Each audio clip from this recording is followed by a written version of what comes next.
Fathers love everyone and welcome. We're having a special guest, hopefully this weekend, on our Crack in the Darkness show, and they're going to talk about their views on Revelation. And before that happens, I thought it'd be cool to share a lecture with you that I heard back in 2015, early 2015, about the four views of Revelation.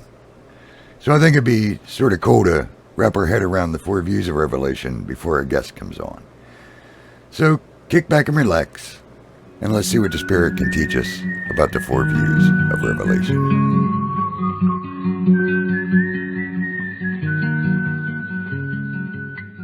Revelation is almost entirely about things still future from our point of view. All of them were future from his point of view, from John's point of view. But now, they're still future. So they haven't begun to be fulfilled yet. On this view, the first three chapters, which are the 7 letters to the 7 churches, pretty much have to do with things that were present in John's day, but that from chapter 4 on, it's all future, and still future.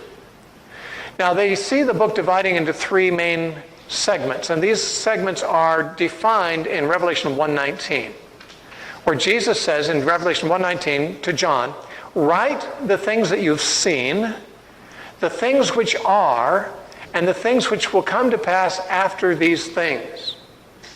Now those are the 3 parts. Write what you've seen. Well, what had John seen? He saw this vision on the island of Patmos. He wrote it. It's chapter 1 is his writing what he has seen. And write the things which are, that is present realities in his day, which was the 7 letters to the 7 churches, describing the way the churches were in his day. And then the third, that's in chapters 2 and 3. Then the rest of the book belongs to the category and the things that must take place after these things. Now in the Greek, the word after these things is 2 Greek words, metatauta. Meta means after, and tauta means these things. Metatauta means these after these things. And so in Revelation 1:19, he says, write what you've seen and what is now and the things that will happen metatauta after these things. Well, chapter 4, verse 1 begins with the word metatauta, after these things. I heard a voice like a trumpet saying, come up here and I will show you the things that must take place metatauta after these things. And I was caught up into heaven and I saw a throne and him that was on it and all this stuff in chapter 4. And so it is believed that the metatauta part of the book begins in chapter 4 and goes to the end. And this is the part that has not yet been fulfilled. This is still future even for us as it was for them. There are some who believe, among futurists, there are some who believe in a pre-tribulation rapture. Some among futurists don't. Some believe in a mid-tribulation rapture. Some believe in a post-tribulation rapture. There's some who believe in what they call a pre-wrath rapture, which is like 3/4 of the way through the tribulation. So you got about 4 different positions people put the rapture in, but they're all futurists. They all believe not only the future, but not only the rapture, but everything in the book of Revelation after chapter 4 is still future. So that's futurism. And by the way, those who believe in the pre-trib rapture believe that John is the rapture in chapter 4, verse 1. When John hears the voice like a trumpet saying, come up here, and I was in heaven, they say that John being caught up into heaven is a picture of the church being caught up into heaven at the beginning of the tribulation. And that the rest of the book of Revelation covers the tribulation, the second coming, and the millennium, and the new heavens, new earth. All future. So that is the futurist view. Not all are pre-trib, but probably most futurists in America are pre-trib, not necessarily around the world, not so much. Now, one very great characteristic of the futurist view is that it takes a literal interpretation as much as possible. Futurists, especially dispensationalist futurists, believe that we're not really doing the right thing to take the book of Revelation symbolically. And they feel like they hold the higher moral ground by taking it more literally.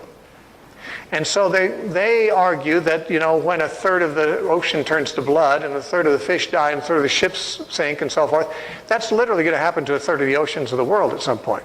When you read about 100-pound hailstones coming down on the earth, there's going to be literally a hailstone shower with 100-pound hailstones.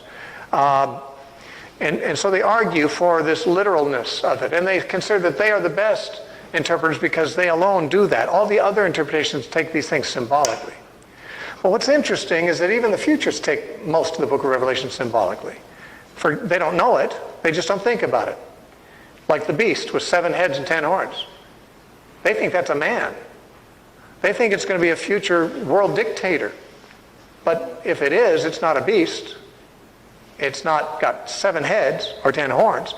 Everyone knows that's symbolic. In fact, the book of Revelation itself says the 7 heads represent 7 mountains and 7 kings, and the 10 horns, later you read of their 10 kings. We're not even talking about a man here, we're talking about a political complex of kings and kings. And yet it's all symbolic. A horn is not a king, a beast is not a man, and there's another beast that's got a mouth like a dragon and horns like a lamb, and it's another beast, the second beast, and most people think that's a man too, but it's not described as a man, it's described as a beast. Jesus is described as a lamb with 7 eyes and 7 horns, and I don't know anyone who thinks Jesus really looks like that, nor should they.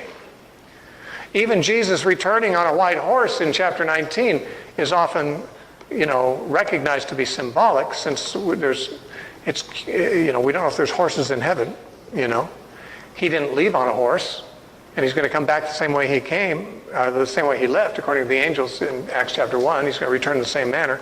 And so there's symbolism apparently. Even when the first 4 seals are broken, you see 4 horses. One's a white horse, one's a red horse, one's a black horse, one's a green horse.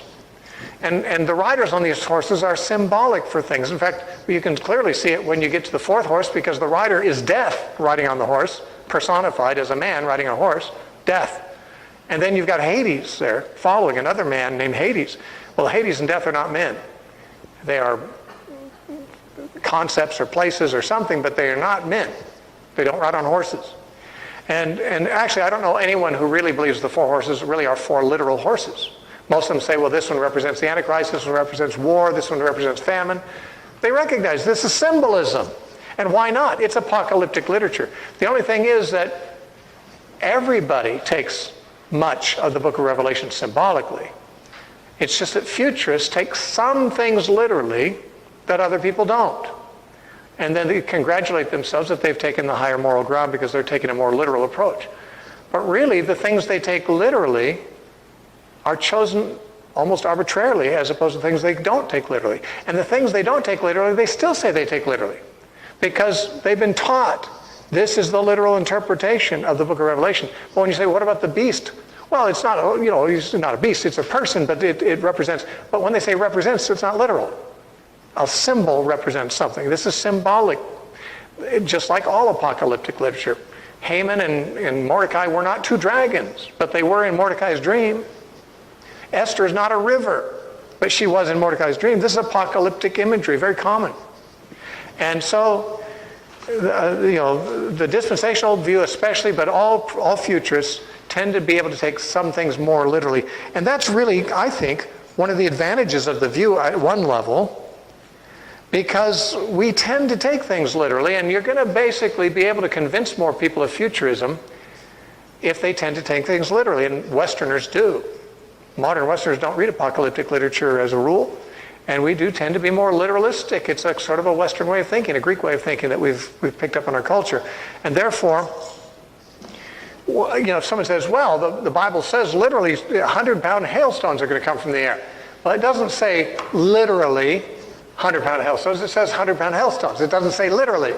The question is it literal or is it not literal? Let's not beg the question here. And many times these commentators from the futurist view, they say, the Bible literally says that the ocean's going to all turn to blood. Well, it says the ocean's going to turn to blood, but it doesn't say that that's literal. The question is it? That's something that has to be decided on other considerations. The book of Revelation doesn't anywhere in it say, literally. That's what the futurist commentators add to it, because they know that Western readers trying to make sense of something are more likely to be impressed by someone taking a literal interpretation of something. But a reader in the 1st century wouldn't have been more impressed with that. Say, what are you talking about? Don't you know the kind of literature you're looking at here? And so, anyway, one of the strengths of the futurist view is it does appeal to our tendency to take things literally, but that might not really be a strength at all. It is also widely held and taught by respected men, great men. And I really think this is probably one of the biggest drawbacks to anyone even questioning the futurist view. If it's wrong, how can my pastor so-and-so be so wrong? My pastor so-and-so has built his whole ministry on teaching the futurist view of Revelation. And he's a great man. He's a great teacher. Well, I won't deny that he may be a great man and great teacher. Great men and great teachers can be wrong about things. And if they build their entire ministry on something that's controversial, they take a great risk of their whole ministry being wrong. I don't think people should build a whole ministry on something so controversial as that. Because if they're wrong, then their whole ministry is discredited. You know, I have my own views of Revelation that I hold to. But if they're ever proven wrong, that'll just be a little tiny bit of my ministry that I have to say, oops, I was wrong about that. Because my ministry is not all about Revelation. It's the only book of the Bible I've written a commentary on, but it's the least important book to my thinking. Because whatever Revelation is about, it's going to happen or did happen or whatever, you know, I mean, okay, I understand it or I misunderstand it. Big deal. Even if it is talking about a future tribulation and Antichrist, what's it going to do me good to know about it? Especially if I'm going to be raptured in chapter 4, verse 1. What do I care? And if I'm not going to be raptured, I'm going to be here anyway, I'll recognize it soon enough when the Antichrist comes and starts wanting to laser tattoo my hand or put a chip in my hand. I'll say, oh, I get it. That was future. I recognize that. It says 666 right there. You know, I know what that's about. You know, why do I need to know in advance? I can recognize the devil's work when it shows up. You know, I get phone calls on the radio all the time from people, oh, you got to believe it, this future scenario that they have for Revelation. And I say, well, okay, now you believe that, I might believe something else. What difference does it make in my life or yours to believe one way or the other? Are you following Jesus? Am I following Jesus? So what the heck difference does it make what you think about Revelation or what I think about Revelation? He said, well, you got to be ready for it. You got to be prepared. I'm ready. I'm ready for anything. No, you don't expect it to be such and such. Well, I'll find out when it comes, won't I? I mean, you can expect whatever you want, but you know what I have found? I've been a Christian for 50 years. A lot of people haven't been Christians that long. They're very gullible about these things. They say, oh, the 4 blood moons are coming. That's definitely the end of the world. Yeah, do you know in 1970 when I was 16, Hal Lindsey said that the generation that saw Israel become a nation had to be still living when the end of all things occurred. And that Israel became a nation in 1948, so he said a generation's 40 years, so by 1988 it all has to be run its course. And you've got to have a 7-year tribulation before the end and the rapture before that, so you've got to have the rapture no later than 1981. And Hal Lindsey in a television interview said, you know, the rapture's got to happen in 1981. He says, I'm making that prediction right now. He said, I'm either a hero or a bum. He says, we'll know in 1981. Sure enough, he's right about that. Now we know. But the thing is, the people who take the futurist view keep being wrong. So even if I hold the futurist view, it doesn't tell me anything for sure. Because whatever I think is going to happen, I might be as wrong as everyone else has been so far. After all, every futurist has been wrong so far who thought they were living in the last days. You know, we're not the first decade of Christians to think that, you know, the book of Revelation is being fulfilled before our very eyes. There's been many generations of Christians who thought exactly the same thing. And I'm not trying to say it can't happen in our time. I'm saying, gee, I believe Jesus could come today. That's my conviction. I believe Jesus could come today. I'm ready. Are you? And whether I know about the future or not is not going to make a hill of beans difference in the way I live my life, or whether I'm ready to meet Jesus, or whether I'm ready to suffer persecution. You know, when I was a totally convinced futurist about Revelation, I was still ready to die a martyr. In fact, I wanted to go to Russia back when it was the USSR, and I wanted to preach in the underground church and hopefully get caught. When I was a teenager, I wanted to go and be a martyr. I thought, boy, there's nothing greater than that, to die for Jesus. I mean, I believed in a pre-trib rapture, but I was still ready to die a martyr if necessary. I mean, why not? You got to die some way. What better way, you know? So, I mean, in other words, knowing the future doesn't make any difference in the way a Christian should live their life. If I knew Jesus was coming tomorrow, I'd live my life today the same way I lived it today. If I think he's not going to come back for 1,000 years, I'll still live my life the same way as if I think he's coming next week. What should I do different? In other words, while I'm not saying the futurist view must be wrong, I'm saying that the belief that we must know what the future holds is a wrong attitude, I think. The futurist view of Revelation could be right, but the idea that it has to be right and I need to know is something I just have no sympathy with. I just think, why is that so awful? Why is a whole ministry built on predictions about the future, which are not any more likely to be correct than the predictions that were made 20 years, 40 years, 100 years ago by the same people reading the same book, making the same predictions about their own day? Maybe someone's going to get it right someday, but how do I know it's us? How about if I just live my life for Jesus and don't worry too much about speculative things about the future? Now, if you're all into the future, that's fine. I mean, that's your business. I'm telling you, my attitude's a little different about it, and it doesn't carry a lot of weight with me when someone says, oh, you've got to be ready for the Antichrist thing.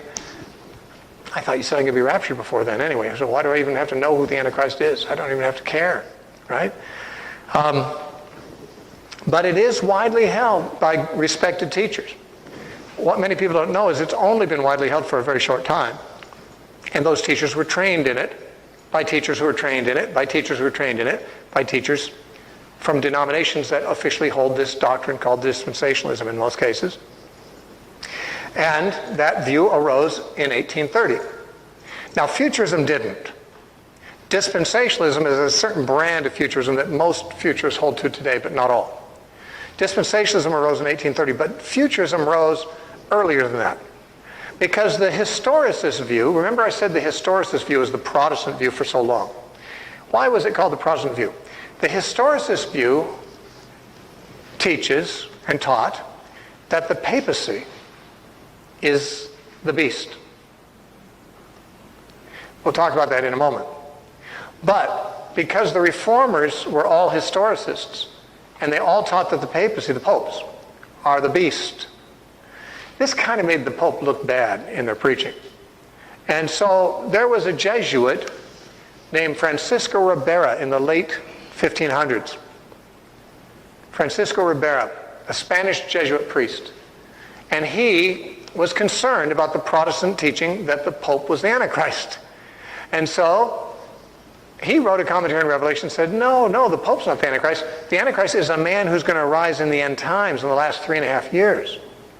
In a future tribulation. He's going to be an individual, not an institution. He's going to be a world dictator. He's going to be a persecutor of the people of God. And he's going to be an individual Antichrist, and Jesus is going to destroy him when he comes.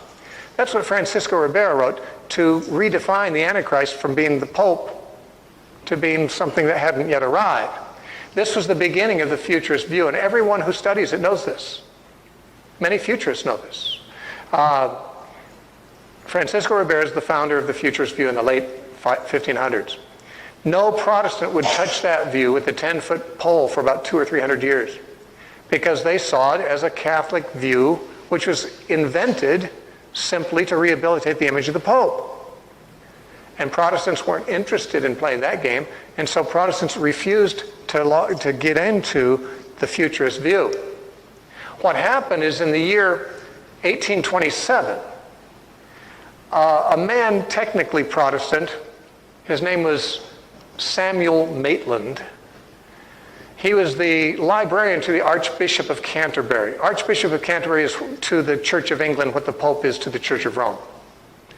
And the Church of England is technically Protestant, although they're Catholic in all ways except the Pope. They've got their Archbishop of Canterbury instead of the Pope, but their doctrines are essentially Roman Catholic in most other respects. Now, Samuel Maitland was the librarian to the Archbishop of Canterbury, and he read Francisco Ribera's stuff and thought, hey, that sounds good to me. And he wrote, as the first Protestant, hundreds of years after the death of Ribera, he promoted Ribera's futurist view in Protestant circles. Only a few years later, in 1830, 3 years later, John Nelson Darby in England, in the Plymouth Brethren movement, incorporated the futurist view as part of his dispensational system. And the futurist view was carried along with dispensationalism throughout England and America initially, where it took hold very greatly, and then to a lesser degree in other parts of the world where American missionaries went. And so today, futurism is pretty much the big popular view among Protestants as well. But its origins are well known. I mean, anyone who studies church history knows the name of Francisco Ribera, knows about Samuel Maitland, knows about John Nelson Darby. Once in a while I'll meet a dispensationalist who says, no, that's not true. And I say, well, you can say it if you want to. All the historians disagree with you, and you'll disagree with yourself if you read the history. It's not controversial. There's no other theories about where it came from. It's universally known from the church historians. Do your own research and you'll find it to be true. And you can, with the computer, internet, you can do all this, find this out really easy. All right, so this is, the disadvantages of the futurist view, first of all, is it makes the book 90% irrelevant to Christians. If Christians are going to be raptured in chapter 4, verse 1, then the rest of the book, we might as well not even read it. What's it matter? It's irrelevant to us. Also, it makes it irrelevant to the original readers. A strange thing. To write an epistle to suffering Christians in the first century and tell them about things that will happen 2,000 years later than their time. Well, that's real comforting. Thanks. Also, the view does not adequately recognize the symbolic character of the apocalyptic literature. Now, there's some statements in the book that futurism really has a hard time with. They might say they don't, but they do. Look at Revelation chapter 1, verse 1. Revelation 1:1 says, the revelation of Jesus Christ, which God gave him to show his servants things which must shortly take place. Shortly, these things are going to take place, he said to people living 2,000 years ago. The future says, well, they haven't happened yet. So these things were really 2,000 years off. Look at verse 3, chapter 1, verse 3. Blessed is he who reads and those who hear the words of the prophecy and keep those things that are written in it. The time is near. These things are shortly going to take place. The time is near. He's writing to people who are now dead for 2,000 years, but who are alive receiving this message and this word of encouragement. Was he talking about something 2,000 years off and saying it was about to happen? It's near. It's shortly going to take place. Then look at chapter 22.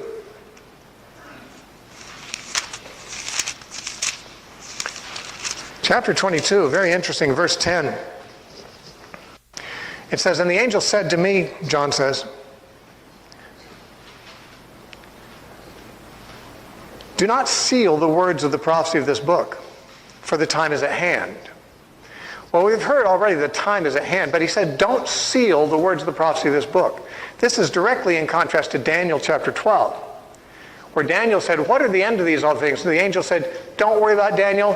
You're going to die. You're going to live to be old. You're going to die. In the end times, you'll be raised in your estate. But he said, seal it up.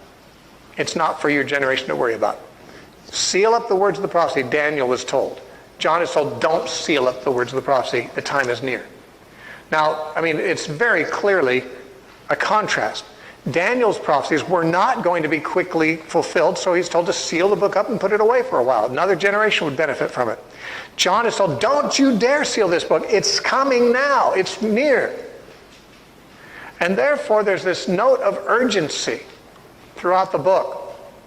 In fact, I mentioned Revelation 1:19, where the three parts of the book, write what you've seen, the things that are now. The third, actually in the Greek, says, and the things that are about to take place after these things.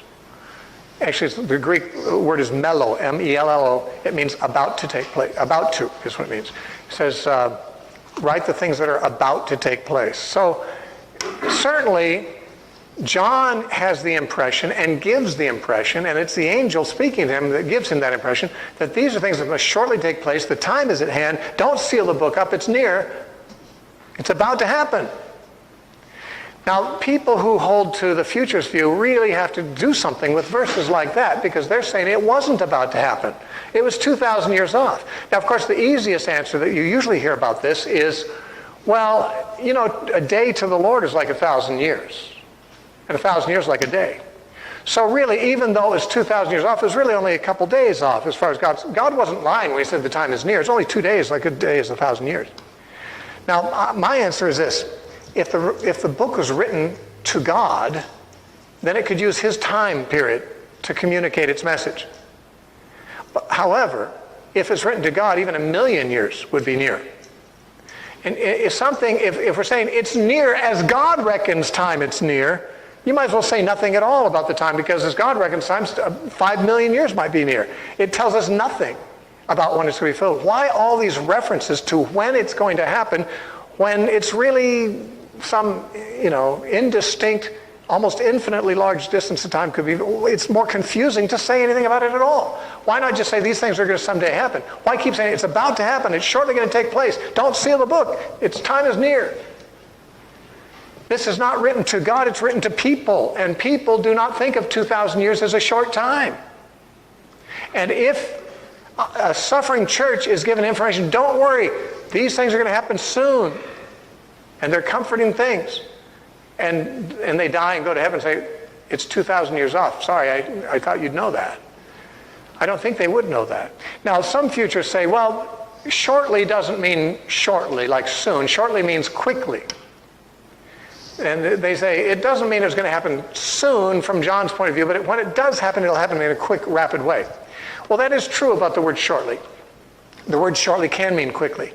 But there's too many other words used, too, that don't mean quickly, like the time is near, and it's about to take place. I mean, that doesn't use that word. Let's face it, there's a strong emphasis on the immediacy of the fulfillment given throughout the book. And the futurist view does not really do adequate justice to that. Let's talk about the historicist view now. As I said, the historicist view holds that the book of Revelation covers all of church history from John's day to the second coming of Christ. It holds to a principle called a year for a day principle. And that means that when you find a number of days or a number of days mentioned, it really means that same number of years. Now, why would you think that? Well, there's a couple things in the Old Testament they base that on. They say when Israel sent the spies into the land to spy out the land of Canaan, they were there for 40 days. When the people rebelled against God, God said, I'm going to give you 40 years wandering in the wilderness, a year for a day. Well, that's true. Of course, that doesn't exactly translate into a principle of interpretation of prophecy, since there were no prophecies involved and no interpretation involved.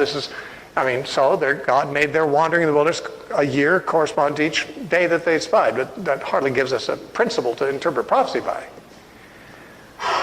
The other one is that in Ezekiel, I think it's in chapter 4 or 5, Ezekiel is told to lie on his side. On one side he lies for a certain number of days, and on the other side he lies for another certain number of days, and these, he is told, to represent the years of judgment on Israel and Judah. So there we actually do have a day representing a year. But that's the only time in any of the prophetic books that we have that, and there's many time periods in the Bible that are not taken that way. But according to the historicist view, the numbers in the book of Revelation are taken that way. So you've got the beast, this is the most important one, the beast's blasphemies continue for 1,260 days. Now, literal days, that'd be 3.5 years. But on a year for a day principle, that's 1,260 years. Now, if the papacy is the beast, as historicists all generally believe, then, and the papacy really rose, most people identify it beginning with Pope Gregory the Great around the year 600. Then 1,260 years from then would be like 1860. And so around the middle 1800s, Protestants, who were historicists, started looking for the immediate second coming of Christ. One of those was William Miller and the Millerites, who actually, he set a date, I think it was in the 1840s, he set as a date that he felt that Jesus was going to come back, and his followers went up on a mountain and waited for Jesus. Didn't happen. And when it didn't happen, they call that the Great Disappointment. That's actually church history refers to that Millerite disappointment as the Great Disappointment. From that movement eventually arose the movement under Ellen G. White, which was the Seventh-day Adventist movement. And they are pretty much the only people around today who still seem to hold the historicist view of Revelation. The reason that most have abandoned it is twofold. One is that most got sucked up in the futurist view and gave up the historicist view. And, once you hold the historicist view, the futurist view, you can't hold the historicist view anymore. But the other, I think the disappointment was the problem. When the papacy didn't fall in 1860 or anywhere thereabouts, it tended to look like there were some flaws with the view.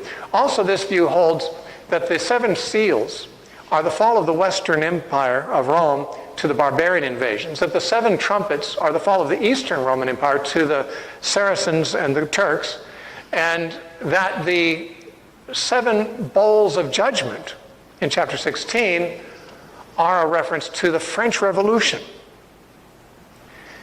Trouble is, once you get past the 7 bowls of judgment, there's nothing left. And the French Revolution was a couple hundred years ago. So it's like we ran out of revelation, but we didn't run out of history yet. And so when the papacy didn't fall in the 19th century, there were many who were disappointed. Many bailed from the historicist view, and you don't find many now. I do know some people who are not Seventh-day Adventists who do hold the historicist view, but they're very few. And there are some groups in the United States kind of meeting around this kind of a view, that the historicist view is correct still. But that's the historicist view. It is mostly a thing of the past, except pretty much in the Seventh-day Adventist Revelation seminars, where they still teach that view. So that's a second view. A third view is the preterist view. Now, remember, the word preterist just means fulfilled in the past. And most preterists today argue that it's fulfilled in the past through the destruction of Jerusalem in AD 70. Though many preterists in earlier days applied it to the fall of Rome in the 5th century. But these people believe that this isn't going to cover all of church history, it's just cover this one judgment event, which is now long past in early centuries of the church. One of the advantages of this view is that it makes really good sense of those verses that we said the futurists have a hard time with. When John says these things are about to happen, this is about to take place, this is going to happen shortly. Don't seal the book because it's at hand. These verses make a lot of good sense if it was written during the reign of Nero, who died in 68, and if its predictions are of the Jewish war, which began in 66 and ended in 70. If that is indeed the scenario, if it was written in the reign of Nero, you can take all those messages of near fulfillment very literally. That's a literal interpretation of Revelation. Notice. And in fact, it's interesting. It's the futurists who always tell us they take a literal view of Revelation, but they take the most non-literal view of these time statements. And the time statements are found in the beginning and end of the book, which are not so much symbolic. The symbolism is mostly in the visions. You know, the statements about the near fulfillment are in the first 3 verses of the introduction. This is the revelation that was given to John and blah, blah, blah, about things that must shortly take place. That's before the symbolic visions even begin. And then at the end, in the epilogue, the angel says, don't seal it up, the time is near. That's in kind of the close. The middle part is all those visions of dragons and beasts and things like that. Now, what's interesting is that the preterist takes the beginning and the end literally because it's not written in symbols. And says it's shortly going to take place. They take the middle part symbolically because it's written symbolic visions. The futurist does the opposite. They take the visions literally as much as they can, but then they have to take symbolically these statements about the time is near. They have to rework those. Preterism doesn't have a problem with those statements. In fact, those statements work best for the preterist, actually. If the preterist view is true, it's relevant to the original readers, something we would expect to find in an epistle written to original readers. It would be something relevant to their times. Now, they weren't in Jerusalem, but the destruction of the Jewish state and the Jewish religion and the temple and the priesthood and all that was going to have tremendous impact on the relations of the church to the Jews throughout the empire, because in many cases until that time the Jews were persecuting the Christians. But that kind of stole their thunder in a way, kind of took the wind out of their sails, and it would have a relevance to the original readers. And that's why Jesus tells the church of Smyrna and the church of Philadelphia, both of which are persecuted by Jews, that he's soon going to reverse that situation for them. It also agrees impressively with Josephus's writings of the Jewish war. Now, many people have not read Josephus. His volumes are very huge. Josephus was a Jew living in the 1st century who participated in that war. He was a general, a Jewish general in the Jewish war. Early in the war, he was captured by the Romans. And when he began to see the massive force of the Romans, he knew Jerusalem was doomed. And he felt the only hope for the Jews is to surrender and save their lives. Same thing Jeremiah told his generation. Jeremiah, when Jerusalem was about to be destroyed by the Babylonians, Jeremiah told his generation, surrender and you'll live. Resist and you'll die. Well, that's what Josephus did in his generation. He told the Jews, you need to surrender. He actually became an interpreter for Titus, the Roman general, who conquered Jerusalem. And he stood at the wall, and Josephus tried to persuade the Jews to surrender so they'd live and not die, just like Jeremiah had done before. Well, the Jews threw rocks and hit him in the head and stuff like that. And the Jews today even think of Josephus as a traitor to the Jewish cause. But he loved the Jews. And he wrote their Jewish history. He wrote something called Antiquities of the Jews, a complete history of the Jews. He also wrote another major work called The Wars of the Jews, about the Jewish war. In great detail, he told about that 3.5-year war. It's interesting how few books other than the New Testament have survived from the first century, but Josephus' work has, interestingly enough. It might be even providential. If you were a preterist, you'd probably think so, because without Josephus' book, we wouldn't know what happened in the Jewish war. We don't have any other eyewitnesses who've recorded it except Josephus, but we do. And when you read Josephus, it's amazing how many things in Josephus correspond with the predictions of Revelation. I mentioned the 100-pound hailstones. Josephus mentioned specifically he had never read Revelation. He was a Jew, not a Christian. He was a Jewish general. But as he's telling about the war, he says, at one stage the Romans were using catapults, throwing 100-pound stones over the walls and killing people inside the city. He said because the stones were easily seen, because they were dark against the day sky, they painted the stones white and threw them. And he said each stone weighed about 100 pounds. Now, he didn't know that Revelation talked about a judgment involving 100-pound hailstones pelting the city, but he kind of tells a story that makes sense. You know, where Revelation a couple times talks about the sea turning to blood, the ships sinking, the fish dying, corpses and all. Josephus didn't know about the book of Revelation, but he told about a battle that took place on the Sea of Galilee. The Romans chased the Galilean Jews into the water. The Jews got in boats, and they went out into the Sea of Galilee to try to escape, but the Romans pursued them on boats, and they pursued them, shooting them with arrows and hacking them with swords and so forth, and said many times the Jews would jump out of their boats and swim to the Romans hoping for safety, to surrender. They put their hands on the boats, and the Romans would cut their hands off and cut their heads off. And he said, Josephus said, the next morning, one could see the sea all bloody with all the wrecked ships and all the swollen corpses, and you think, whoa. That's like exactly what Revelation said happened with one of those trumpets that sounded, you know, and you get this kind of stuff. It doesn't prove anything, but it's interesting. That is to say, if we didn't have Josephus, we wouldn't know whether these kinds of things had happened or not. Because we have Josephus, and he didn't even know about the book of Revelation, we have amazing confirmations of a great number of things that the book of Revelation seems to describe. So those are advantages of the preterist view. Now there's some disadvantages of the preterist view. One of them is it's totally vulnerable to the date of writing. If those who hold to the later date of writing are correct, that is, if it was written in the reign of Domitian, the preterist view is nothing. Doesn't work. If it was written in 96 AD, that's 25 years after the fall of Jerusalem.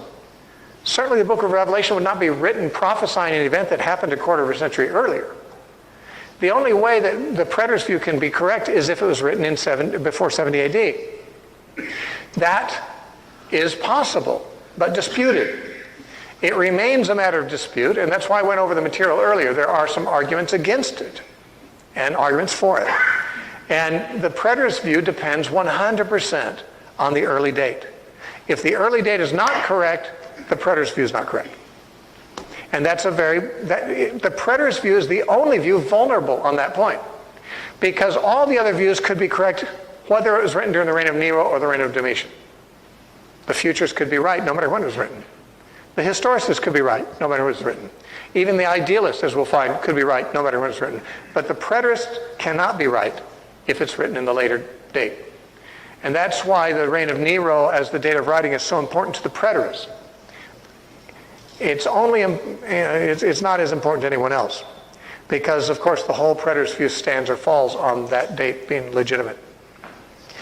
The other weakness of it, or what is thought to be a weakness of it, is It is said that the preterist view had a beginning similar to the futurist view by a Spanish Jesuit named Luis de Alcazar.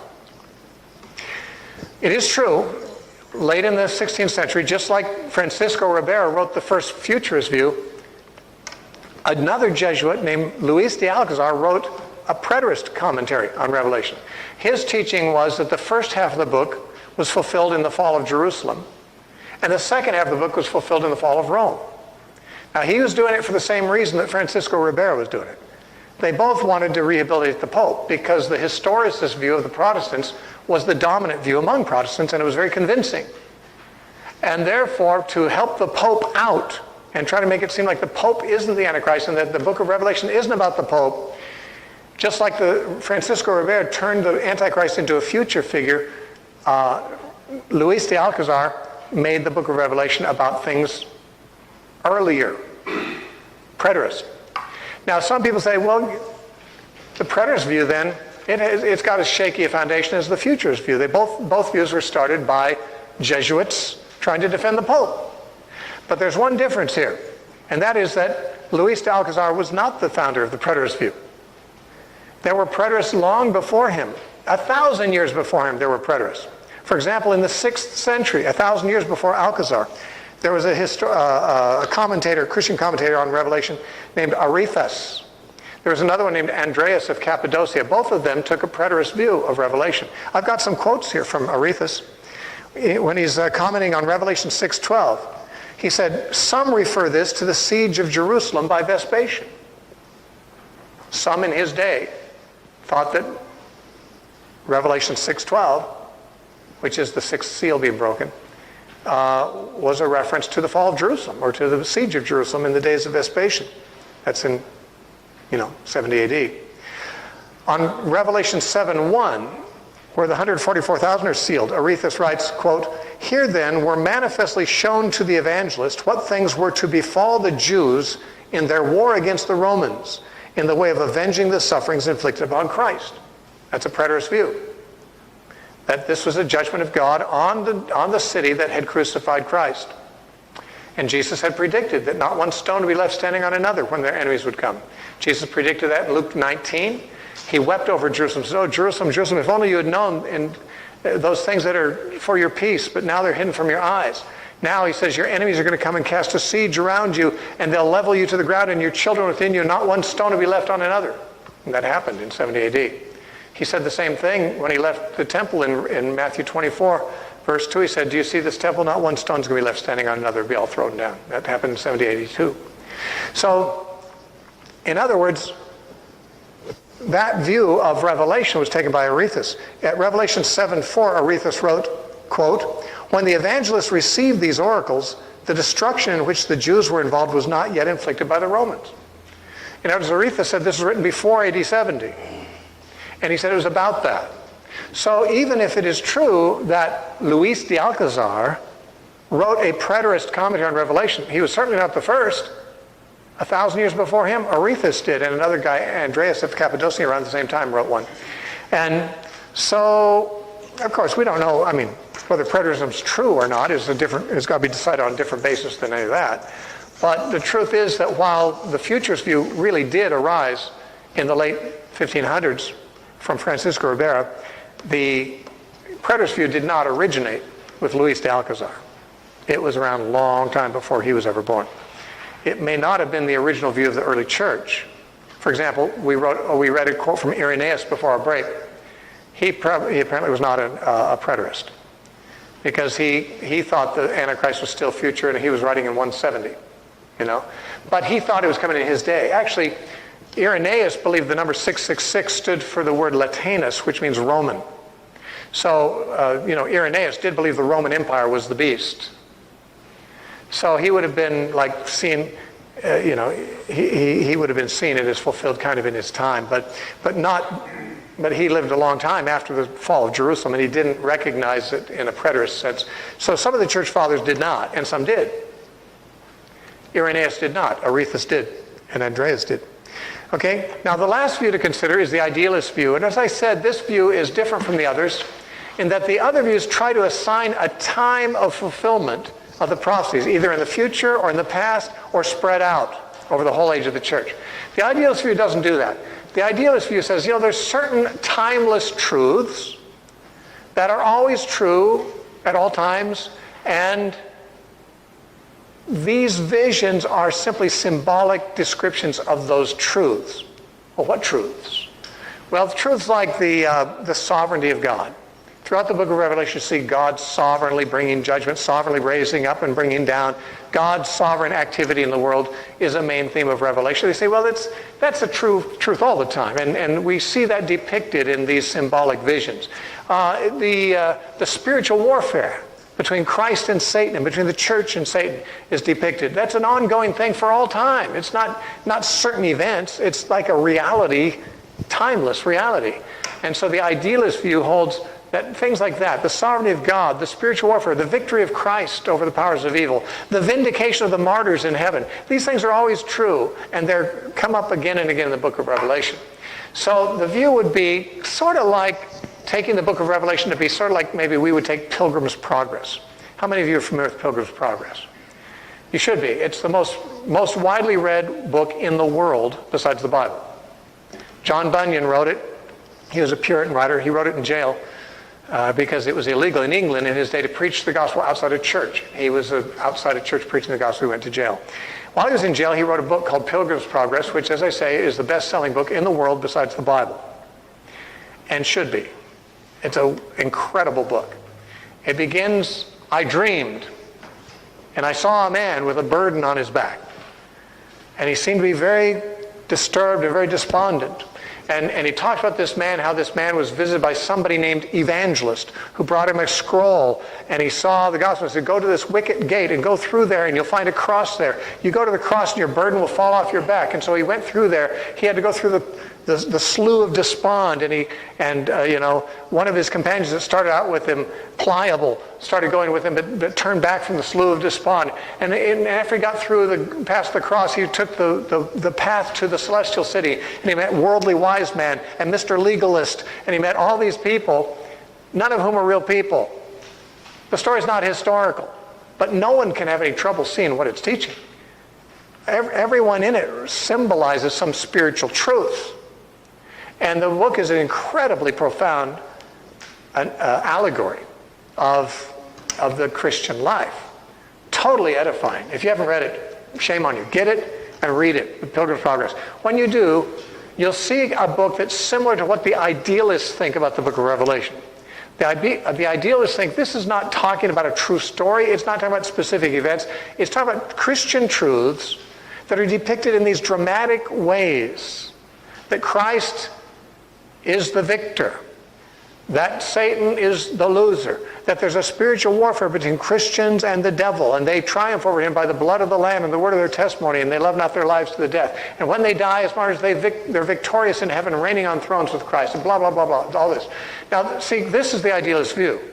This doesn't look for any kind of fulfillments of anything in the book of Revelation. It's more seeing the spiritual lesson behind everything. Now, what would be the advantage of this view? Well, one advantage would be that it avoids the difficulty of harmonizing the visions with anything historical, either future or past. And therefore, it doesn't have to be very specific about connecting things with history, because it doesn't claim any such connections. But the real disadvantage of the idealist view is that in Revelation 1:1, it says, this is a prophecy about things that must shortly come to pass. Actual events, apparently, things that must take place after this. In other words, the book of Revelation itself says it is a prophecy about events that are going to happen. It says they'll happen shortly, and the time is at hand. So the idealist view doesn't recognize that and seems to be mistaken on that point. So what do? We've got, each view has some strengths and some weaknesses. Each view, by the way, is held by a great number of Christians. You know how many people hold the futurist view. It's probably the view you hold. You know how many people were Protestants in the days of the Reformation. They held the historicist view, and some people still hold it today. The preterist view, if you hadn't heard it before, it's a growing view too. In fact, most of the new writers on Revelation are probably promoting that, and it's causing real consternation among futurists, and they're writing books against it. But The idealist view, it's been around a long time too, but it's been very popular among certain British evangelicals since the 1940s especially, but it's been around longer. You can find elements of it centuries ago in writings of church fathers, but all the views have been around for some time now, and all of them have people who are very smart, godly, evangelical, orthodox Christians who hold them. It's obvious that there's not one view that just holds the monopoly on all the smart Christians hold this view, or all the people who really know their Bibles hold this view, or all the people who really are uncompromising hold these views. All these views are held by people who are very uncompromising, Bible scholars who love the Lord, who are conservative in their theology, but these views have been around. All of them have been around. It's just that we live in this little bubble here where we've only lived for, less than 100 years, and during that 100 years, the futurist view has been the popular view in America primarily. You go to England, most of the evangelical scholars hold the idealist view, not the futurist view. Canada also, I think. But the thing is here, it's a mistake to say, well, I'm going to hold this view because the people I respect hold it. I think it's better to say, I'm going to look into this until I can reach some convictions of my own about it. And if I disagree with somebody, I'm not going to make that a federal case. It doesn't have to be a big deal. Who cares? If I decide to be an idealist or a preterist or a historicist, and someone else says, no, I think the future is true, more power to you. Does that have to have any impact on our fellowship or our Christian walk? I can't see how it would. And by the way, I think many people are reaching the conclusion, I'm one of them, that the correct view is probably a combination of more than one. I will say this, the idealist view, though it's different than the others, is different in a way that it could be mixed with any of the others. You could be a futurist and still hold an idealist view. You could be a historicist or a preterist and still hold an idealist view, because you could say these things really do have a fulfillment in events, but they also, in the sovereignty of God, they illustrate these truths that the idealists think are there, because they are there. So, you could kind of mix things up a bit. My own view, I don't say so in my book. You agree with my whole book and not know my view, but I'll let you in on my little secret, because it's not really that much of a secret. I say it on the air. My view is partially preterist and partially idealist. But, I know good people who are all idealists, some who are all partially preterists. I know some who are all futurists, and some who are historicists too. I have some historicist friends because I have some Seventh-day Adventist friends. But it doesn't really make an awful lot of difference which view is correct if you're following Jesus. If you're not following Jesus, it still won't do you any good to have the correct view. So, having the correct view or the incorrect view won't make a difference if you're following Jesus, and it won't make a difference to you if you're not. If you're not following Jesus, having the right view of Revelation isn't going to help you. If you are following Jesus, having a mistaken view of Revelation probably isn't going to hurt you too much. The church got along for 300 years before it was in the canon of Scripture. The church still survived without any official view on the book of Revelation.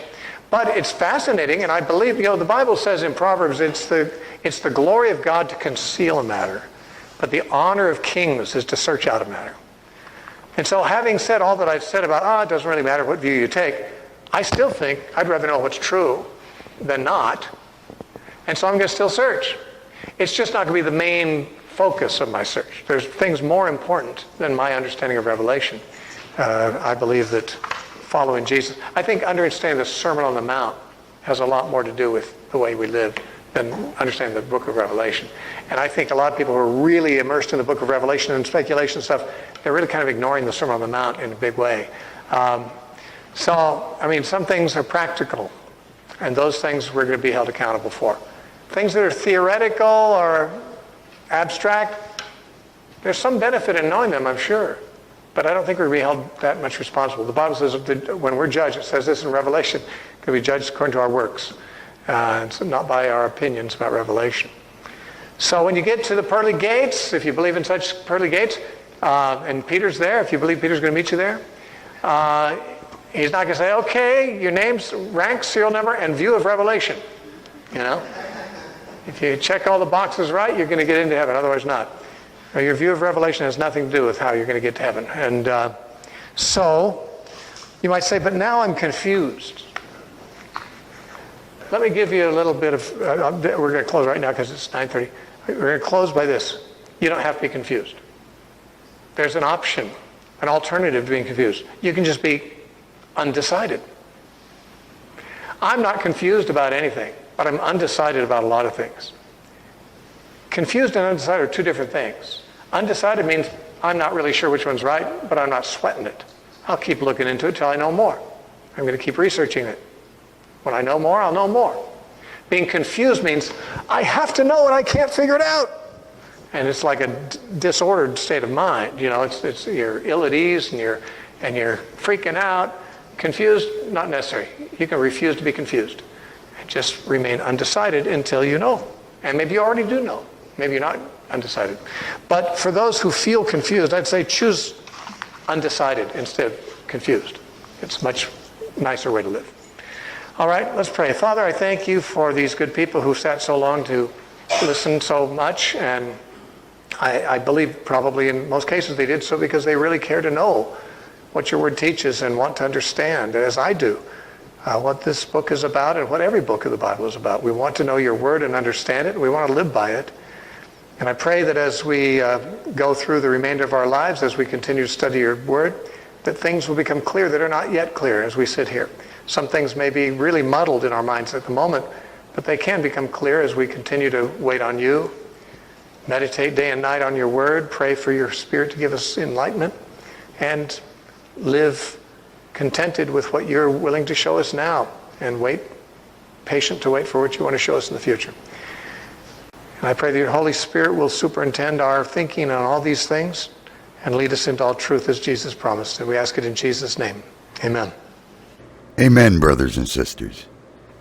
You know, no matter what view you may take on Revelation, I think as he said a couple times throughout his lecture, as long as we're truly following Jesus and truly doing the Father's will in our lives and are truly being led and filled by the Spirit, whichever view is correct really isn't going to matter, because I have 100% faith Father will see us through the end, no matter what it is.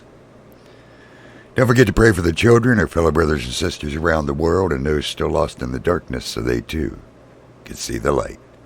May our Father bless you, keep you, be gracious unto you, give you peace. I'll see you next.